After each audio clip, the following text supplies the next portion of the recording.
ಆದಿಲ್ ಮನೆಗೆ ಸ್ಫೋಟಕ ಇಟ್ಟರು, ಆಸಿಫ್ ಮನೆಗೆ ಬುಲ್ಡೋಸರ್ ಬಿಟ್ಟರು. ಜಮ್ಮುವಿನಲ್ಲಿ ಉಗ್ರರ ಸೂರುಗಳೇ ಢಮಾರ್. ಸೇನೆಯಿಂದ ಸ್ವಚ್ಛ ಭಾರತ್ ಶುರು. ಬೆಳಗ್ಗೆ ಫೈರಿಂಗ್, ಮಧ್ಯಾಹ್ನ ಕಮಾಂಡರ್ ಫಿನಿಶ್. ಬಂಡಿಪೋರಾದಲ್ಲಿ ಬೀದಿ ಹೆಣವಾದ ಅಲ್ತಾಫ್. ಇಬ್ಬರು ಪೊಲೀಸರಿಗೆ ಗಾಯ. 3 ಜನ ಕಾಶ್ಮೀರಿಗಳು, 2 ಉಗ್ರರು. ನರಮೇಧಕ್ಕೂ ಮೊದಲು ಹಮಾಸ್ ರಕ್ಕಸರ ಭೇಟಿ. ಕೀಚಕರನ್ನ ಹುಡುಕಾಡ್ತಾ ಇದೆ ಸೇನೆ.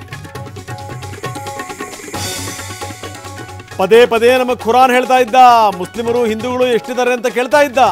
ಉಗ್ರನ ಫೋಟೋ ಸಮೇತ ಕರಾಳತೆ ಬಿಚ್ಚಿಟ್ಟರು ಪ್ರವಾಸಿಗರು. ಮಾಸದ ರಕ್ತದ ಕಲೆಗಳು, ಬಿದ್ದಲ್ಲೇ ಬಿದ್ದಿವೆ ಚೇರುಗಳು. ಬೈಸರನ್ ವ್ಯಾಲಿಯಲ್ಲಿ ಎಲ್ಲವೂ ಸರ್ವನಾಶ. ಒಂದೇ ದಿನದಲ್ಲಿ ನರಕವಾಯಿತು ಸ್ವರ್ಗ.